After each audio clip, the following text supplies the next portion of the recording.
Good evening, friends. In the series Learn to Live, we were discussing all social and personality development related issues. In the last series, we discussed about the human relations. What is a relation between a person with other elements? Like I told about the Panchabhuta. And I also discussed about the various relations in the society a person can have and how he feels in isolation and how he feels in a social company. In today's discussion, we will be talking about the human relations with respect to the family relation. How important the family relation and how unfortunate to those who do not have their families, particularly who are the orphans, and how orphans can have the better relations with the support of the society as well as other concerned people who shows the empathy towards them. In this talk, we'll be dealing with the two important things. One is the family relations, other one is the relations that an orphan who do not have the blood relations, how he can maintain and how he can feel happy with the society. To start with, let us discuss about the family relation. What is a family? Family is a group of people who live together in a social bonding, particularly with the blood relation, like parents, children, wife, husband. The wife, husband, although they do not have a blood relations directly, they become a social bonding for a life because of their so-called matrimonial relation. Similarly, parents, grandparents, grandchildren, these are all the family relations. So in the family relations, what are the issues that normally we do have and what are the things that we need to have in a family? Let us first start with the mother and child. Mother and son, mother and daughter. The most strongest bond in the society, in the world, is the mother and child. The simple reason is the direct attachment a mother gives the birth after bearing them for 9 months in her womb, taking care of each moment, the moment she conceived, from the conception to the delivery. Every second she thinks about her baby, every minute she takes about her health conditions, and every day how much growth the child in the womb is taking place. These are all her concerns. Once she delivers a baby, be it a male or a female, boy or a girl, her happiness is unlimited. That is the only property or asset she has of her own, which she has with lot of dedication given the child. Well, the contribution of the father is certainly there, but ultimately the mother who bears all the pains in delivering, in bringing up her or him in her womb.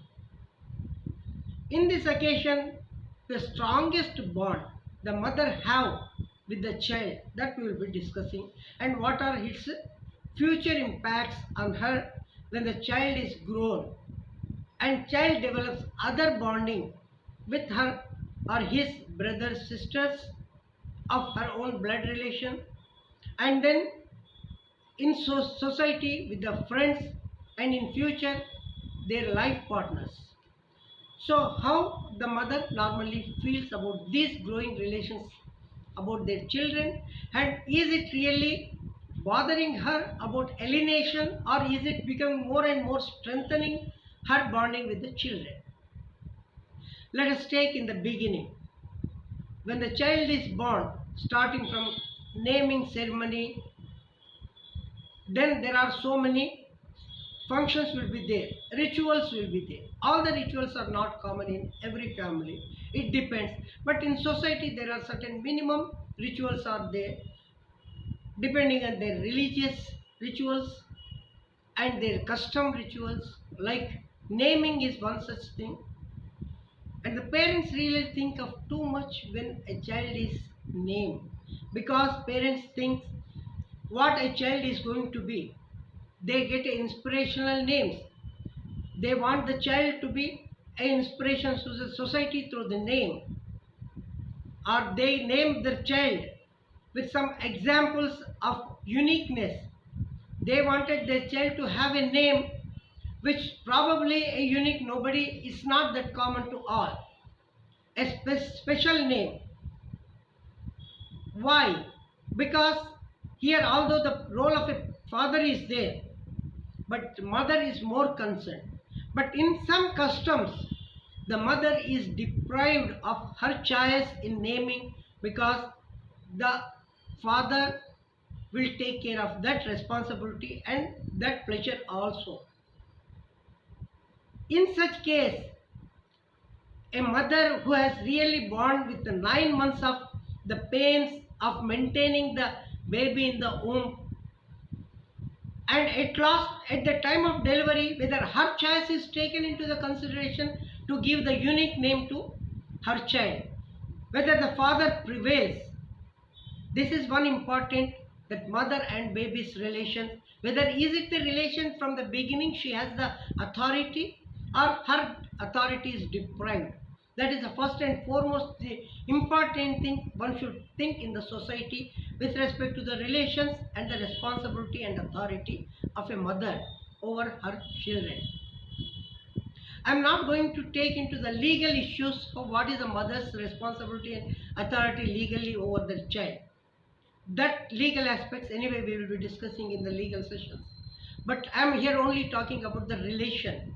The most important relation in the society is the mother and child. So what is the mother's privileges over their children, her children, and what is the authority she has? Here I am using the word authority. I feel it is a misnomer, because no mother thinks about the authority. She only thinks of the love, affection, and the privileges. Maybe till the children are grown up and they get married, at that time probably she starts thinking about the authority, because she feels her privileges are being deprived by external forces. Till that time, the importance of the mother and children bonding is so much important. Now, as the children grow, mother's bonding, love, affection do not change. But the reversal is not possible, because children came as an independent into the world. They are conceived through, they are delivered through their mother. But once they become, they came to the world, they become independent of their own soul and body. And when they develop, when they grow with the support of their parents, they enter into the society at a different stage of their ages, starting from 1 month, 2 months, 6 months, 1 year, 2 years, 3 years, 6 years, 10 years, 20 years. At different ages, they start developing the social relations. Their relation with their mother is stronger enough all the time, then also develop about the father, relation with the father. The baby knows about her father only when mother tells that he is your father, and father associated with the baby with the starting from her birth, or his birth. So gradually the child develops the relation with mother, then the father.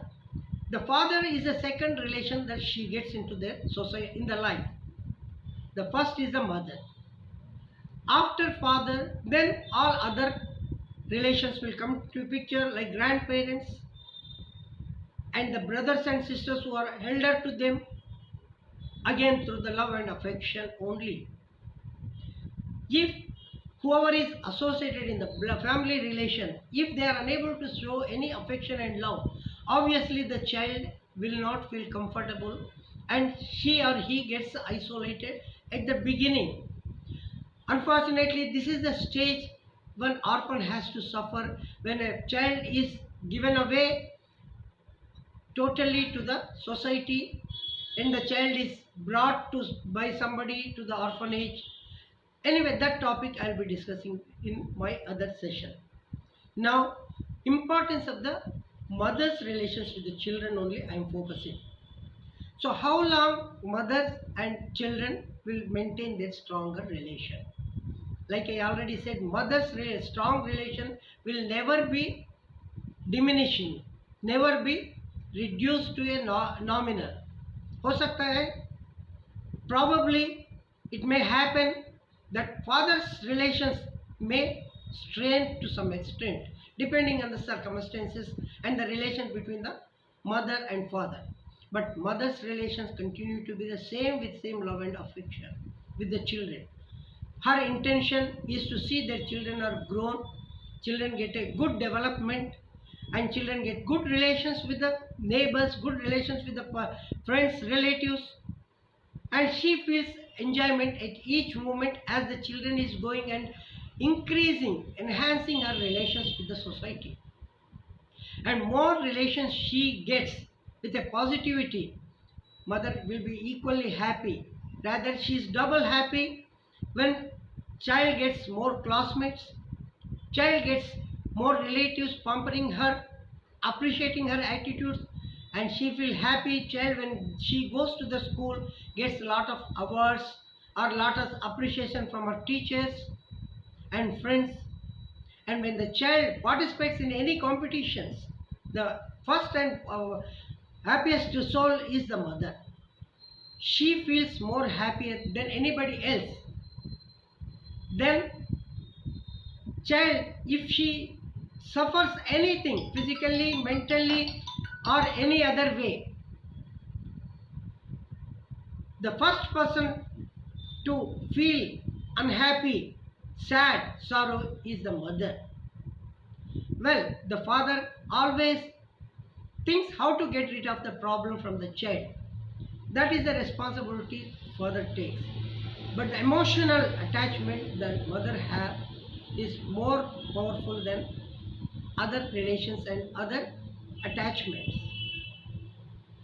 So friends, this is the beginning where the mother wanted to have the privilege of that particular child to more attach to her emotionally, psychologically, in all other respects. Then the mother expects the child to listen to her, and mother listens to child whatever she says or he says. That way, after that, the one-way relation from mother to child become a mutual relation gradually as child grows. This mutual relation maintains till such time the children are influenced externally or internally with their own thinking. When they feel that the relation to the mother is as good as relation to anybody else, that is the stage where mother feels isolated. And this normally is possible when the children are grown beyond the expectations of the mother and then they start thinking of their own. I do not want it to say that it is possible once they get married or they get associated with other people. No, not really. But there the balancing of the relation is what the children learn from their social relations. How the balancing between the mother's relation, balancing between the parents' relation in general, and balancing between the other social bonding like friends. If she or he is working in a job, how much relation she has to maintain with the employees, co-employees, colleagues, bosses, subordinates. That is where the balancing act will be there. Here what is important for the mother all the time is the time she spends with her children and the time the children spend with her. As the children grow, the time gets gradually reduced. Although the mother's time, allocated time, will never change. It will be 7 by 24 all the time. But the reversal is different. Obviously, because the children have other activity to perform, so their time allocation towards the mother will be different from time to time, activities to activities. But the emotional bonding will not change. So long that emotional bonding will not change, that is considered the best mother and child relation. Friends, with this I conclude for today, and will continue with the human relations as well as the family relations in my next session. Thank you very much.